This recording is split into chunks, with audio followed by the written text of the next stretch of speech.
इति ह स्माः आत्रेय आदयो महर्षयः। इति ह स्माः आत्रेय आदयो महर्षयः, ये जो है ये स्टेटमेंट अथा तो आयुष्काम्य अध्याय के बाद लिखा गया है। ये स्टेटमेंट बहुत इम्पोर्टेंट है क्योंकि इसमें महर्षि वाग्भट जो है वो अपनी संहिता में बोल रहे हैं कि मैंने अपनी संहिता में मैंने अपना कोई भी विचार नहीं लिखा है, लेकिन अत्रेय आदि महर्षियों के जो ग्रंथ है या उनके जो उपदेश है उनको पढ़ के ही मैंने ये संहिता लिखी है और इसमें मैंने अपना कुछ भी नहीं लिखा है। और वो जो है वो लिख रहे हैं कि उन्होंने ये कैसे लिखा है, केवलम दूत संदेश वचन न्यायेन, यानी कि दूत जैसे कि दूत आपको पता है कि जो राजा का संदेशवाहक होता है उसे दूत कहा जाता है। तो जैसे कि यहाँ पे है कि दूत संदेश वचन न्यायेन, यानी कि राजा का दूत जैसे आता है एक संदेश लेके और दूसरे राजा को जैसा संदेश राजा ने कहा था वैसा ही कह के जाता है, उसी प्रकार यहाँ पे महर्षि वाग्भट जो है वो भी अत्रेय आदि ऋषियों ने जो उपदेश दिया है वो जैसा उन्होंने कहा है वैसा ही संहिता में लिख रहे हैं, अपना कुछ भी विचार यहाँ पे नहीं लिख रहे हैं। और वो जो है वो उसको कैसे लिया क्यों लिख रहे हैं, युगानुरूप क्रम मात्रो अन्यथा, यानी कि जो बदलाव है वो क्या है कि युग के अनुसार जो क्रम इधर उधर है, यानी कि कुछ कुछ टॉपिक्स जो इधर उधर बिखरे पड़े हैं उनको जो है वो प्रॉपरली अलाइन करके ये संहिता वो लिख रहे हैं। उसमें जो है वो अपने मन का कुछ नहीं डाल रहे हैं, कंटेंट पूरा वही है, खाली सीक्वेंस उन्होंने चेंज कर दिया है और शब्द जो है वो उन्होंने थोड़े बदल दिए। और वो शब्द कैसे बदल दिए हैं, युगानुरूप बदल दिए। आपको जैसे कि पता होगा फ्रेंड्स कि आज हम जो भी लैंग्वेज बोल रहे हैं या आज हम जो भी भाषा बोल रहे हैं, अगर हमने उसकी डिक्शनरी नहीं बनाई तो हो सकता है कि 100 साल या आने वाले 100 सालों में उन शब्दों का अर्थ आने वाली पीढ़ी को नहीं समझेगा। जैसे कि फॉर एग्जांपल हमें ही हमारे अगर बुजुर्ग या हमारे मॉम डैड या हमारे दादा दादी जो होते हैं वो कुछ ऐसे शब्द बोल देते हैं जो उनके ज़माने में थे, लेकिन वो जब बोल के हंसते हैं तो हमें समझ में नहीं आता है कि वो क्या बोल रहे हैं। तो सोचिए, अष्टांग हृदय 9th सेंचुरी में लिखी गई है और चरक संहिता 2nd सेंचुरी में लिखी गई है।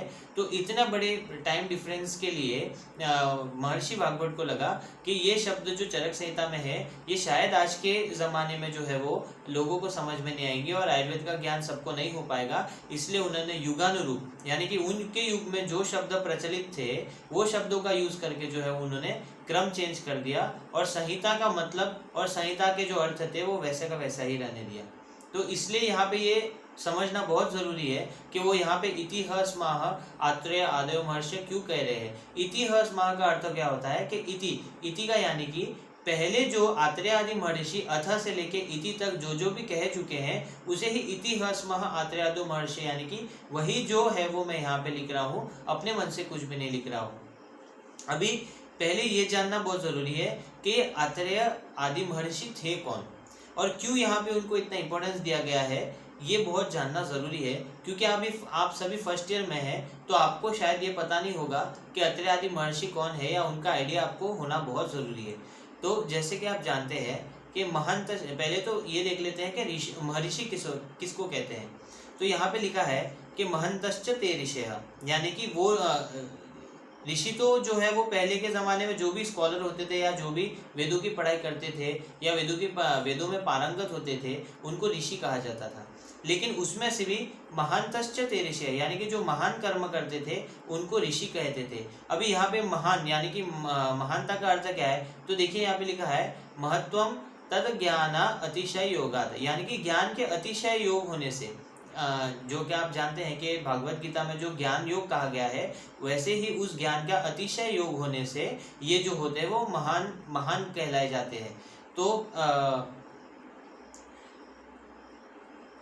ये जो महर्षि होते हैं, ये महर्षि जो है वो हमेशा क्या करते हैं, दूसरों की मदद करते हैं। जो दूसरे जो मुश्किल में फंसे होते हैं उनकी मदद करते हैं और बदले में ये कुछ भी नहीं चाहते। तो ऐसी निस्वार्थ सेवा कौन कर सकता है जिसको पता है कि वो जो सामने वाला जो है उसका कितना नुकसान हो रहा है या वो कितनी मुश्किल में है। तो इसीलिए जो है वो यहाँ पे इनको महत्व यानी कि महान बोला गया है।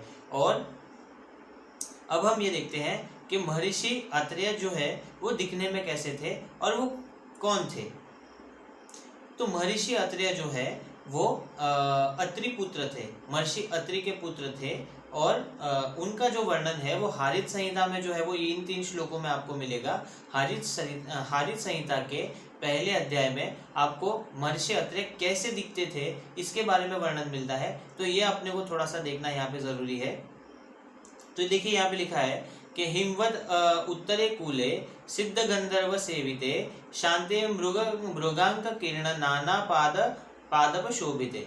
तो देखिए फ्रेंड्स, जैसे कि आप यहाँ पे नीचे फोटो में देख सकते हैं कि ये जो पीछे एक आदमी है ये तपस्या कर रहा है, ये जो यहाँ पे एक गंधर्व है ये गाना गा रहा है या वेद के मंत्र गा रहा है, और ये बीच में जो सफ़ेद कपड़े में जो है वो ऋषि के समान, महर्षि के समान महर्षि अत्रि बैठे हुए हैं। तो इसलिए यहाँ पे लिखा है कि हिमवद उत्तरे कूले, यानी कि हिमालय के उत्तर में जो है वो सिद्ध और गंधर्व से मतलब सिद्ध और गंधर्व जिनकी सेवा कर रहे हैं ऐसे, और जिनके ऊपर जो है वो सूर्य की किरणें बिखर रही है ऐसे, और जिनके पाँव में पहनने के जो चप्पल है वो बहुत अच्छे हैं या अच्छे उनको शोभा दे रहे हैं, वैसे जो है वो कौन है, महर्षि अत्रि हैं जो बैठे हैं। तत्रस्थम तपसा युक्तम, और उनका जो तपस्या का तेज है वो बहुत अच्छे से दिख रहा है। तरुण आदित्य तेजसाम, और वो कैसे दिख रहे हैं कि सुबह सुबह में जो सूर्य होता है वो उसे तरुण सूर्य या तरुण आदित्य कहते हैं। तो सुबह सुबह में सूर्य अपने को कितना अच्छा लगता है, उसी प्रकार का तेज उनके मुंह पे है। शुद्ध स्फटिका व शुभ्रम, और वो कैसे दिखते हैं, तो स्फटिका यानी कि एलम जो होता है अगर वो शुद्ध किया जाता है तो सफ़ेद दिखता है। तो इस प्रकार के सफ़ेद कलर जो है वो उनके स्किन का है। और भूति भूषित विग्रहम, यानी कि विभूति जो है वो उन्होंने लगाई है और वो उन पे बहुत अच्छी दिख रही है।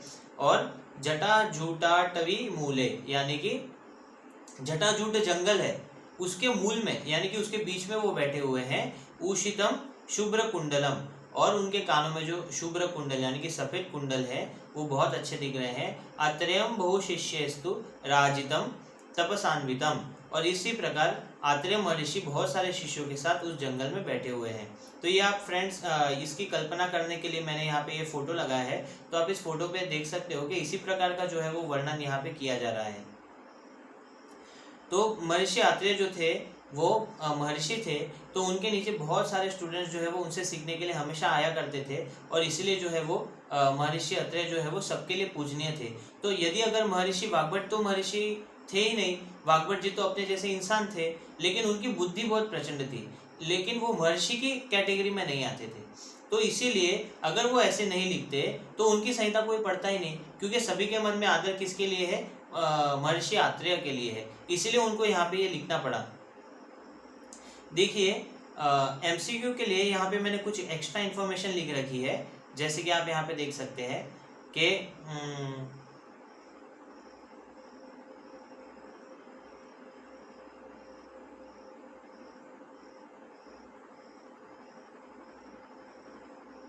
ये जो पूरा वर्णन है ये हारित संहिता में से लिया गया है। तो अगर आप MCQ सॉल्व करते हैं तो आपको हारित संहिता भी जो है वो थोड़ी थोड़ी देखनी पड़ेगी, क्योंकि ये ऐसे एक्सक्लूसिव सिलेबस एक्सक्लूसिव रेफरेंसेस उसमें से भी आपको आते हैं।